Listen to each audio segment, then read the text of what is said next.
ঢাকা মেডিকেলে আমাদের যে ডাক্তার ভাইরা রয়েছে তাদের গায়ে হাত তোলা হয়েছে। যে যারা হাত তুলেছে তারা কি অভিযোগ করেছে? তারা অভিযোগ করেছে সেখানে নাকি একজন যে পেশেন্ট মারা গিয়েছিল সেখানে ডক্টরদের গাফিলাতি ছিল, ওই ঢাকা মেডিকেলের গাফিলাতি ছিল। এখন প্রশ্ন হচ্ছে যে ডক্টরদের বা ঢাকা মেডিকেলের যে গাফিলাতি ছিল কিনা এটি নির্ধারণ আপনি কিভাবে করতে পারেন, কোন এক্সপার্টিজের ভিত্তিতে এটি নির্ধারণ করতে পারেন এবং এই অথরিটিটা আপনাকে কে দিয়েছে? যদি কোনো গাফিলাতি থেকে থাকে, ডক্টরের হোক, প্রশাসনের হোক, কিংবা যে কারো হোক, কিংবা কর্তৃপক্ষের হোক, অবশ্যই তার বিচার হবে।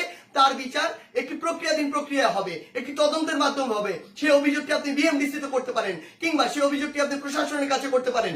কিন্তু আপনার কি অভিজ্ঞতাটুকু রয়েছে, আপনার কি দক্ষতাটুকু রয়েছে যে একজন ডক্টর তার সাথে গাফিলতি করেছে কিনা সেটি যাচাই করার? ঢাকা মেডিকেলে আমাদের যে ডাক্তার ভাইরা রয়েছে তাদের গায়ে হাত তোলা হয়েছে। যে যারা হাত তুলেছে তারা কি অভিযোগ করেছে? তারা অভিযোগ করেছে সেখানে নাকি একজন যে